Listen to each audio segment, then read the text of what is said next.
Here we are in the center of the Pindi Cricket Stadium using the facility to work for our benefit because we know Pakistan is going to be touring Australia. The summer begins over there. 3 test matches to take place starting from Perth and then Melbourne and Sydney.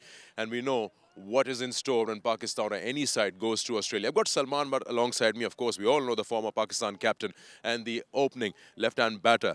He's been there. He knows what is going to come at them when Pakistan goes there to start with that test series. Salman, you're here now. First of all, when you're touring a place like Australia, we know how they are. So what goes around in terms of mental preparation when you embark on that trip?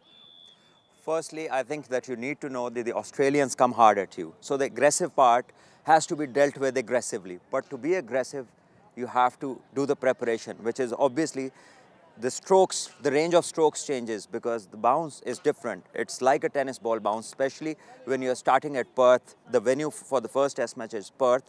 And I remember when we went there in 2004, it was Perth, the first venue. And that is where the maximum pace and bounce comes your way as an Asian batter. So let me just take it. Right now, you're not in the ground at the moment. In terms of mental preparation, you're sitting there, you've landed, you're in the hotel room. How do you program your mind, your body for a start of a series like this?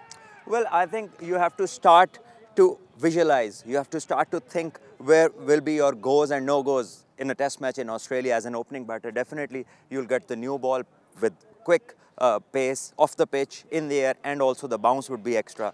So you automatically come to know that the square region is going to be the region where most runs will come from, not straight down the ground, not in the covers. Most of it will be here from backward point till cover point, and then from mid-wicket to square leg will be the regions which will yield you most runs as a batter. So you have to be good at the back foot strokes and also know which of the back foot strokes are to be played when. Okay, so let me give you a scenario. I'll move aside and then I'll give you a situation. It is Perth, first test match, opening batter, brand new ball, and you've got Stark, you've got Hazelwood, you've got Cummins. So let's say we start with Mitchell Stark, and what Stark does is with the new ball, most of the time, he takes you from, he tries to get you out bowled or leg before. So he will bowl somewhere in the region of this cone, which is closer to you, or even the Yorker length is one length where he mostly bowls with the new ball. So you just have to be still and steady waiting. No big initial movements are required if you're playing in Australia, because even anything that is pitched there at this blue cone, which is just like good length. In Asia or in Pakistan, we will go forward here. But in Australia, this same length, you can play it over here and there will be no fuss. You can even leave the ball and it will go above the bails. So, and the LBW on those lengths goes out of questions. So for them to get you out bowled or LBW, they have to be here and hereabouts or either york you. So you just have to be ready for the here at the short forward press, nothing more than that. And the rest, obviously, most of the things that gonna work for you as a batsman, the shorter length, which you can utilize playing this stroke. But this back foot punch is not what you want to do in Australia as an opening batsman, especially against the new ball. Two things that you have to avoid is punching off the back foot and also pulling balls which are here, outside the off stump and your head high. This is something as an opening batter you need to avoid. So play cut strokes, flash hard, and pull the ones which are here, below your chest or maybe around your chest area. And that also, it depends how good a puller you are. But for the safer side, first 8 to 10 overs, avoid that. So let's talk about this a little in more detail.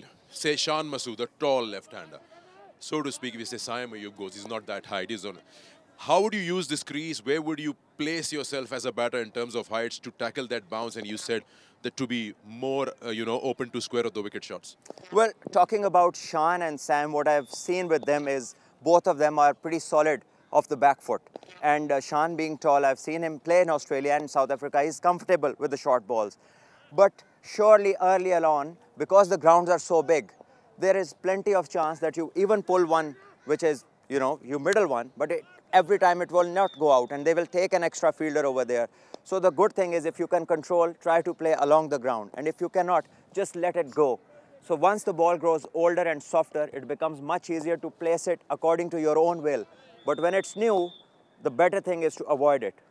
So the good part about that is that you know it with that bounce and the length they're bowling, it won't hit the stumps. You can let that go, it'll go over. It won't hit you. Okay. The easiest place to leave a ball, short ball, is Australia because you know it's going to bounce. It's not going to stay low. Okay.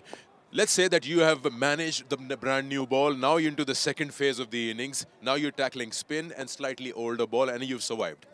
What are the changes that come in? Again, if the ball starts to reverse, then the Australians, what they used to do is to come and bowl reverse swing, which was fuller, targeting your pads or stumps, or maybe something away from the offside, because they know we as Asians, we love to drive. This is our scoring area here. So sometimes the muscle memory takes over and you go for it. So your concentration levels have to be good. The communication at the crease between the two batters have to be the one where they keep reminding of what things that we want to do and what we want to avoid, just to rehearse it on the go as a process. And I think if you get everything that you want to do in terms of staying at the back foot sorted, in terms of communication and also the muscle memory, because definitely boys will play a lot of short balls while preparing, bowling machines, bowlers, sticks, everything. That all will help you. And the longer you can concentrate, the longer you can stay, the more runs you will get. And square of the wicket is the most, you can say, an area where most runs are there for you. Now you got 200s in the test, 2 in the side games, 4 in total. I'm going to give you a little different part of question, again about the mental strength. Besides the pace, the bounce, the talent in the bowling attack, they talk a lot. So how do you, as a batter, with any memory that you have, how do you close your ears and have a shut eye to that? Well, for me, it's a very individual thing, Sikandar. For me, it wasn't about closing my ears. It was about getting into that fighting zone, because that will bring about the best in me. So it is a very individual thing. Some people will just walk away with the bowler coming and staring at him. And for me, it would be like going back to the bowler, having a word with him, putting an eye into eye, and that will bring about the best in me.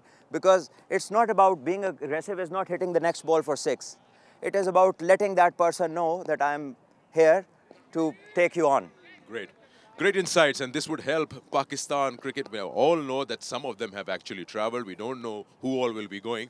But the key points that Salman has mentioned, of course, we all know about pace and bounce, which Pakistan will have to counter in those 3 test matches. And as he said, if you're good square of the wicket, there'll be a lot of runs for you, hand-eye coordination, everything will work. So from a man who's got 200s in the test matches over there up front with that new ball, I think this would be something that a lot of people who don't play cricket also will enjoy watching, and I hope that you liked what he had to say.